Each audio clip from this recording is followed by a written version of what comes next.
Among the Moguls, that kind of courage was in short supply.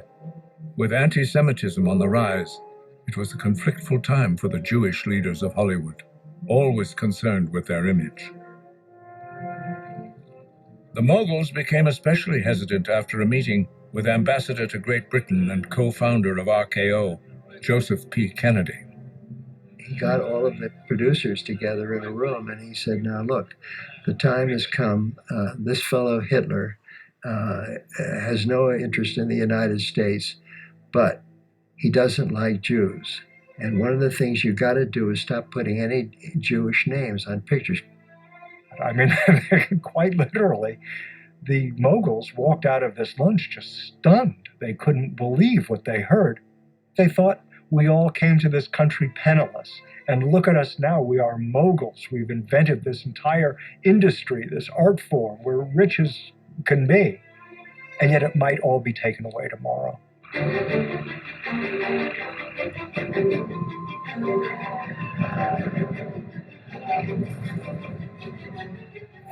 After December the 7th, 1941, all hesitation and doubts in the United States and the Hollywood film community came to an end. The Japanese attack on Pearl Harbor marked the fade-out of the Depression and a call to arms. This abrupt turnaround was expressed in a project Warner Brothers had planned as just another love story. Casablanca entered the studio system on December 8th, 1941, one day after Pearl Harbor.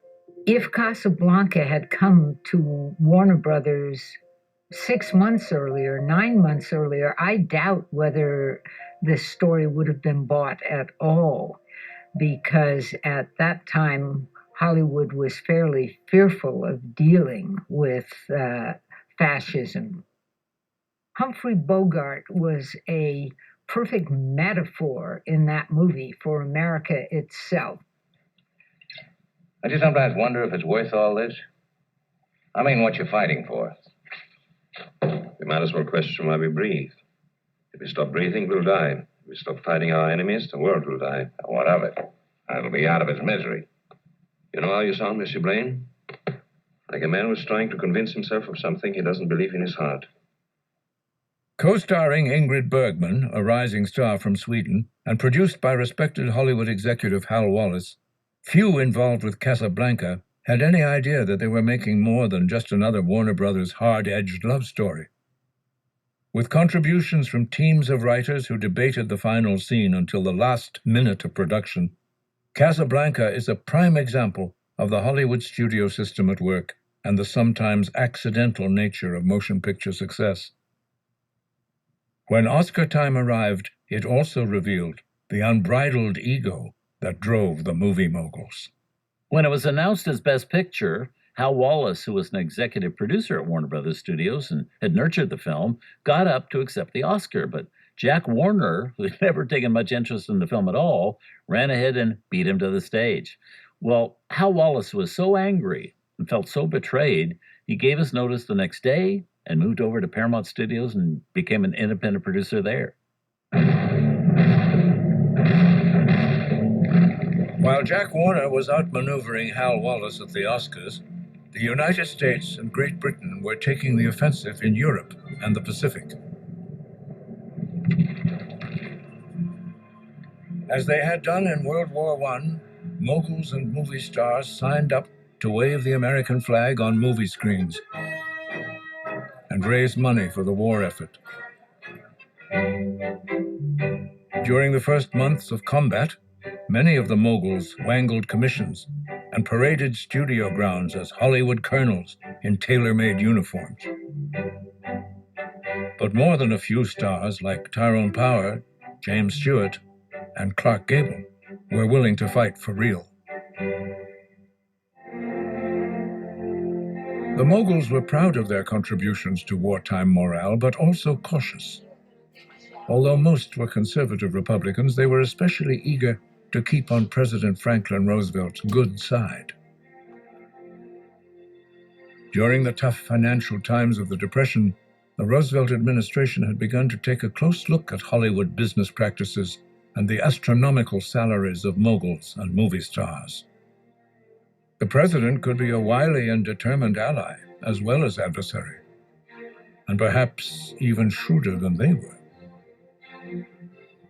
Roosevelt watched movies very carefully and became sort of a master of them. He always referred to his newsreels as my garbos. I shall do a garbo tomorrow on the situation at war. I have said not one. While President Roosevelt provided leadership and inspiration, American industry geared up to build tanks and bombers.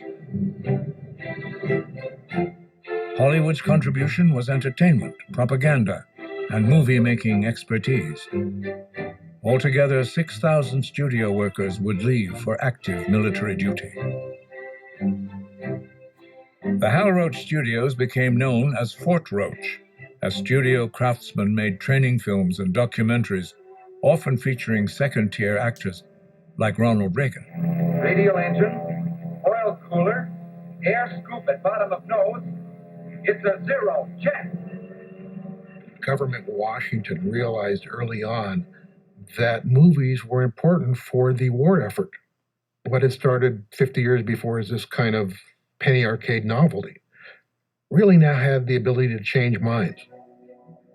Some of Hollywood's greatest directors, including John Ford, George Stevens, William Wyler, and John Huston, were commissioned to make documentaries.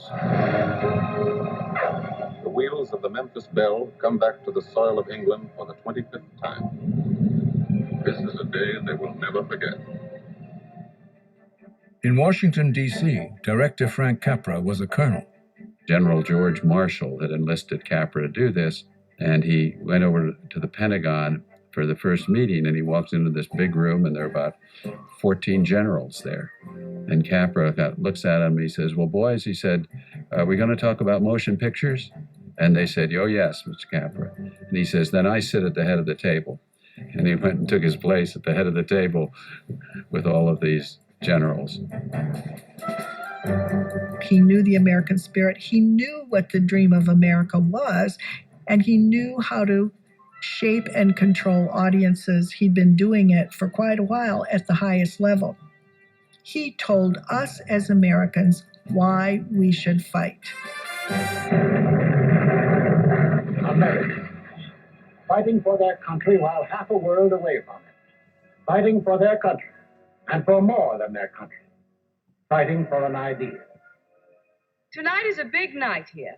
Betty Davis and John Garfield supported the troops at the highly publicized Hollywood Canteen, a gathering place where off-duty soldiers could experience real-life close-ups with their favorite stars. Barbara is a hungry soldier. Feed him plenty. Okay. You're Barbara Stanwyck. How can you tell? I must tell you that back at the Hollywood Canteen, when I danced with and spoke with those thousands of raw young boys about to face World War II, they were all being Bogart right then. He was the idol, the person to try to be like and to sound like. A lot more people are going to die before this is over. And it's up to the ones that come through to make sure that they didn't die for nothing. Overseas, servicemen carried Hollywood with them. Humphrey Bogart may have been a tough guy pal, but Betty Grable was a more popular foxhole companion. You all know who Betty Grable is. That's Hollywood's answer to the fuel shortage. And here she is, Betty Grable. Bob Hope offered diversion with a barrage of jokes. Adding singing and dancing, Hollywood was at the heart of the American war machine.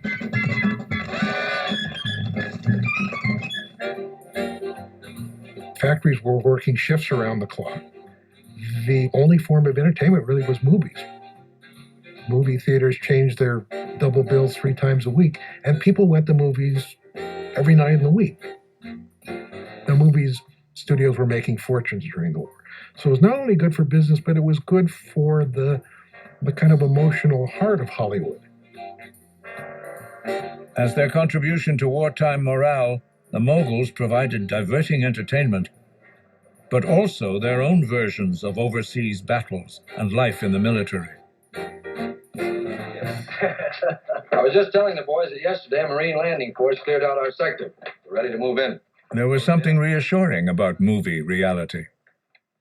I think during the 40s you have war movies because a war movie has an ending. And in 1942, you don't know what the ending of the war is going to be. It's, in a strange way, comforting to know that you can try to make some sense out of it and tell a story about the war, and it has an ending.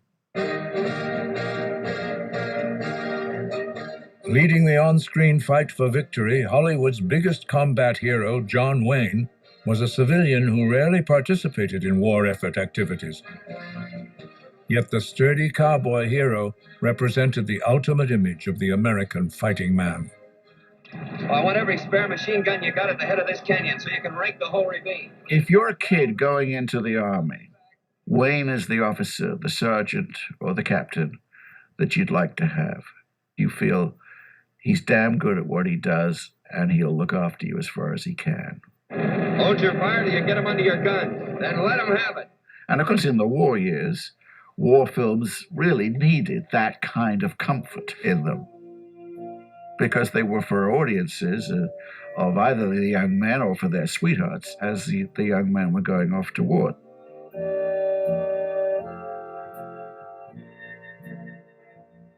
I miss you, of course, and think of you all the time.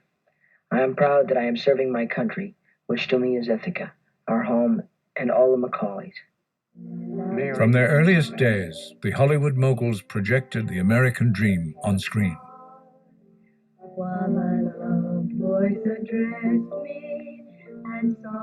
During World War II, the patriotic visions of studio heads like Louis B. Mayer were more powerful and appealing than ever. He had this ideal vision of America, as many immigrants did. They came here and they thought, this culture isn't shaped yet. Of course, it was already over 100 years old, but he felt that this new medium could somehow shape people's values. And he thought he could have a hand in those values.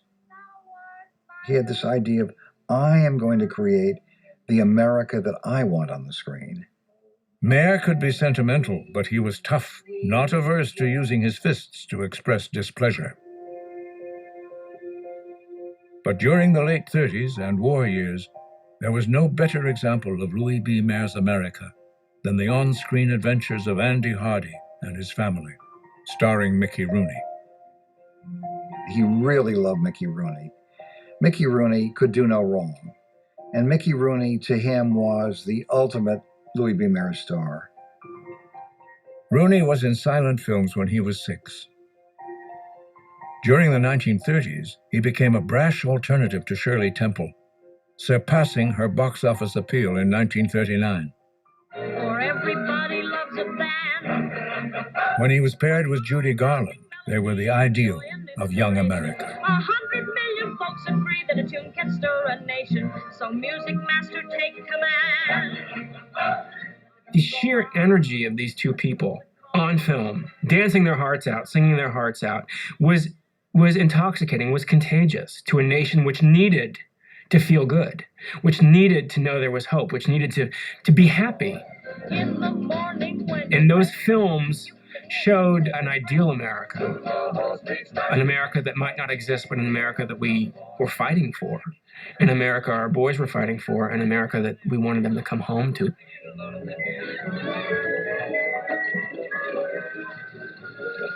Tired of playing little girls or teenagers, Judy Garland didn't want to do Meet Me in St. Louis, but it turned out to be one of her finest performances. It was a movie that offered war-weary Americans comforting reassurance that after years of violence and turmoil, there was always home and family. Great stars could be dazzling, but they also offered a comforting consistency. Even as roles and movies changed, Hollywood stars were each different, but they were also predictable. This sense of security was especially valuable during the uncertainties of World War II. All the stars of the talking period had peculiarities. They talked funny. They didn't talk like everybody else. Cagney talked like this. Cary Grant talked like that. Jeremy Stewart talked like, they don't sound normal. and they were peculiar. Tell him if he'll reprieve Earl Williams, we'll support him for senator. What? Tell him the Morning Post will be behind him, hook, line, and sinker. But you can't do that. The audience liked that. They could expect that when they went to see a film with them. It was like a brand name, almost. Hollywood star power was based on consistency, but also artful variation. By the war years, Cary Grant was well established as the ideal leading man, in drama or comedy.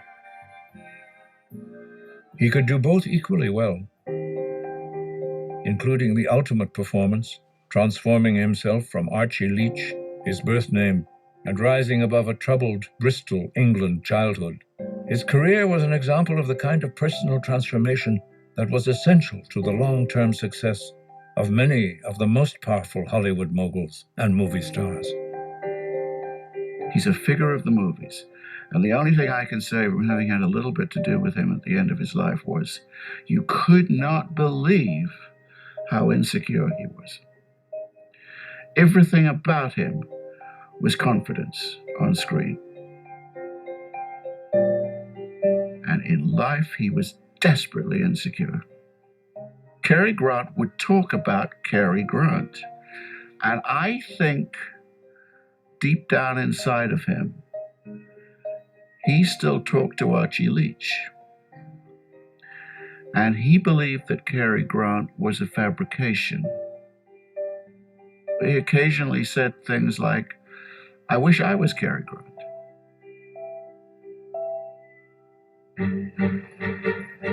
Movie audiences may have been unaware of Cary Grant's insecurities, but the battle-scarred early 1940s were far from a time of innocence.